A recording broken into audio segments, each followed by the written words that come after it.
Bonjour à tous, bienvenue sur le podcast Occupe ton ergo. Ce podcast a pour but de réunir des ergothérapeutes afin d'échanger et partager leur expérience sur un sujet donné. Vous pouvez retrouver ce podcast sur les différentes plateformes d'écoute comme Spotify, YouTube ou Apple Podcast. Si vous souhaitez échanger sur le sujet qui a été abordé aujourd'hui, je vous donne directement rendez-vous sur Facebook, sur le groupe privé du podcast Occupe ton ergo.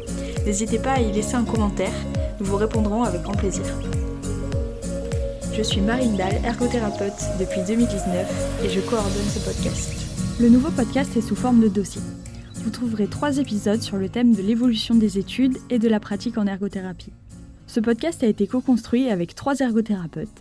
Tout d'abord Laurent, diplômé avant 2010, avant la réforme des études, puis Kim, diplômée après cette réforme, et Nesliane, qui est toujours étudiante. Pour ce dossier, vous trouverez 3 formats. Tout d'abord le portrait de chaque ergothérapeute qui nous partage son vécu des études et de l'évolution de sa pratique. Puis un échange, un débat où on a réuni Laurent, Kim et Nesliane pour échanger leur point de vue sur cette évolution. Et pour terminer, un épisode complémentaire où là on vous apporte un peu plus de notions théoriques issues d'articles scientifiques sur ce sujet. Cet épisode complémentaire permet d'apporter des notions plus théoriques afin de compléter ce que nous avons abordé dans les différents portraits et le débat. Pour cela, on s'est basé sur la consultation d'articles ergothérapiques publiés dans diverses revues.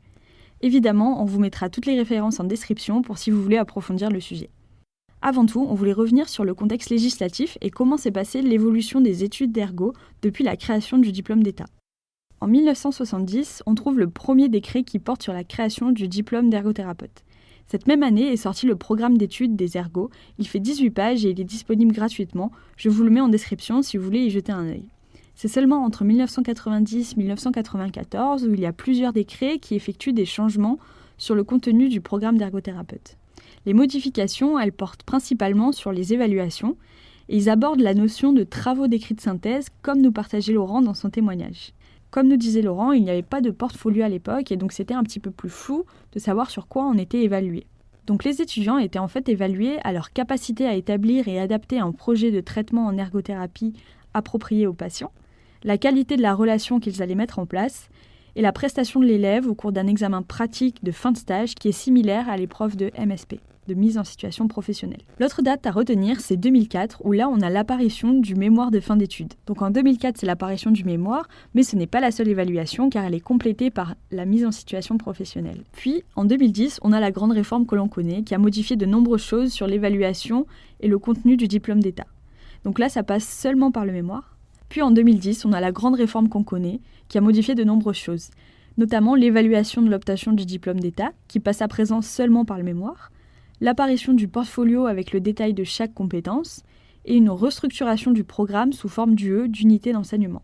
Ce qu'il faut savoir, c'est que cette réforme, elle arrive dans un contexte particulier, car à cette époque, il y a le processus de Boulogne, qui est un accord européen sur l'organisation des études, qui permet à de nombreuses filières de santé de restructurer leur programme pour pouvoir entrer dans cet accord. Et c'est entre autres pour cette raison qu'avec l'appui des associations d'ergothérapeutes professionnels et étudiantes, qu'on a pu avoir une réingénierie de nos études. Pour bien comprendre les conséquences, on s'est appuyé sur 2 articles qui ont été publiés dans Expérience Ergothérapie. L'un a été écrit par Hélène Hernandez et l'autre par Marie-Chantal Morel-Brac. Je vous mettrai les liens de ces articles si vous voulez aller plus loin. La première conséquence majeure a été l'obtention du grade licence, c'est-à-dire que nous sommes rentrés dans le système LMD, licence master doctorat, ce qui n'était pas le cas avant. Comme le partageait Laurent, le diplôme avant 2010 était reconnu Bac+2, donc les ergothérapeutes qui ont poursuivi vers les masters ont dû faire une année supplémentaire dans un autre domaine pour pouvoir prétendre à faire ce master. Deuxième conséquence majeure évoquée par Marie-Chantal Morel-Brac, elle concerne les fondements scientifiques. Encore une fois, comme nous disait Laurent, avant 2010, les fondements scientifiques principaux qui étaient enseignés étaient les sciences médicales, les sciences humaines ou encore l'ergonomie. Il n'y avait pas de sciences spécifiques à l'ergothérapie. Depuis la réforme de 2010, les sciences de l'occupation sont de plus en plus enseignées dans les IFE. D'année en année, les enseignements se spécifient autour de cette science et on peut le voir notamment par la différence d'enseignement entre Kim et Nesliane. Hélène Hernandez met également en avant un autre aspect que l'on a aussi abordé dans le débat. C'est que la réforme de 2010, elle est aussi le reflet de l'évolution de la société. La réforme répond notamment à des modifications de contexte, comme par exemple le développement de la technologie, l'évolution de la demande sociale ou le vieillissement de la population. Donc forcément, pour pouvoir répondre à ces besoins de la population, les formations des professionnels de santé évoluent. Un autre article que je voulais vous partager est celui publié dans la revue Ergothérapie de la NFE. L'article s'intitule « Une approche historique du développement de l'identité professionnelle des ergothérapeutes en France, l'évolution des valeurs et des intérêts des ergothérapeutes à travers le temps ». L'article est issu d'un groupe de travail d'ergothérapeutes qui est constitué de Marie-Chantal Morel-Brac, Anne-Cécile Delesse, Jean-François Baudin, Lisbeth Charret et Hélène Hernandez. Il cherche à savoir comment s'est construite l'identité professionnelle des ergothérapeutes au cours du temps, depuis les années 50 où le métier a commencé à émerger. Ils présentent 3 grandes périodes et partagent leur point de vue sur quels ont été les freins pour établir l'identité professionnelle et quels pourraient être les facteurs favorisants pour affirmer une identité professionnelle partagée par tous les ergothérapeutes. Concernant les 3 périodes, c'est assez intéressant de voir qu'elles ont été différentes de celles qu'on a prises dans le podcast.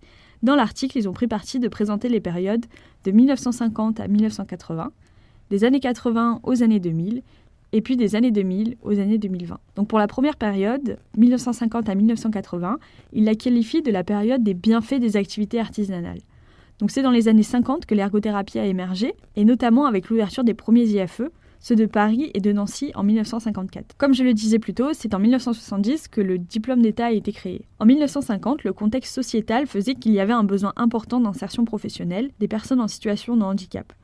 La pratique était centrée sur les activités artisanales pour une raison bien précise, c'est qu'elles représentaient les métiers manuels pratiqués à l'époque. Durant cette période, le but était de lutter contre les déficiences et les incapacités et développer des compensations. De 1980 à 2000, on trouve la deuxième période, qu'il qualifie vers une activité plus écologique pour vivre dans son milieu. Ici, la notion sociétale est importante car les progrès médicaux permettent aux personnes en situation de handicap de prolonger leur espérance de vie. L'importance de la vie hors des structures de soins est privilégiée et les ergothérapeutes se développent donc hors des institutions en investissant l'aménagement de l'environnement. C'est suite à cette évolution de la pratique que le modèle PEO ou PEA, Personne, Environnement, Occupation, Activité, a pris son sens et où les premiers articles scientifiques se développent. Puis enfin, on a la troisième période, des années 2000 à 2020, qu'ils intitulent « De l'activité à l'occupation ». À cette période, il y a de nombreux changements qui apparaissent et impulsent une nouvelle dynamique, une nouvelle approche pour de nombreux professionnels de santé. Et notamment grâce à l'apparition de la loi 2005 ou la publication de la CIF. La place de l'ergothérapeute qui se trouve entre le médical, le social et la technologie, elle devient un peu mieux perçue. Du côté de l'ergothérapie, il y a la création de nombreux ouvrages, de congrès, la réforme du diplôme d'État et l'inclusion des sciences de l'occupation permet aux ergots d'être en adéquation avec les orientations de l'Organisation mondiale de la santé et des politiques françaises. De notre côté, nous avions choisi de prendre une personne diplômée avant 2010, car nous trouvions que la réforme de 2010 était celle qui avait le plus d'impact sur la formation et la pratique. Alors qu'en fait, il y a de nombreux facteurs sociétaux qui rentrent en compte. Et c'est exactement ce que disait Kim. C'est-à-dire que le métier, il évolue en fonction du contexte sociétal et répond à des besoins ciblés au cours du temps. Pour terminer, l'article aborde aussi le sujet de la dichotomie qu'on pouvait trouver entre la rééducation fonctionnelle et la psychiatrie. En effet, cela avait été abordé durant le portrait de Laurent. Les auteurs ils expliquent bien que les 2 premiers programmes de formation en ergothérapie, c'est-à-dire de ceux des années 70 et 90, séparaient nettement la psychiatrie de la rééducation et de la réadaptation fonctionnelle. Le modèle qui y était associé était bien différent. D'un côté, on avait le modèle psychodynamique avec des activités d'expression et des activités de groupe, et de l'autre plutôt biomédical, neurodéveloppemental avec des activités artisanales et des activités centrées sur la vie quotidienne. Les derniers points que nous voulions relever dans cet article, c'est quels ont été les freins à la construction d'une identité professionnelle stable, car on l'a bien vu dans les différents épisodes, il y a eu de nombreux changements ces dernières années. Donc concernant ces freins, je cite l'article qui dit que la définition de l'ergothérapie a varié et n'a pas toujours été très claire.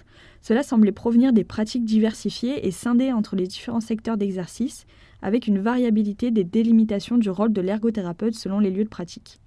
L'ouverture vers l'extérieur des institutions en modifiant la démarche professionnelle ou encore l'utilisation des modèles peu spécifiques à l'ergo.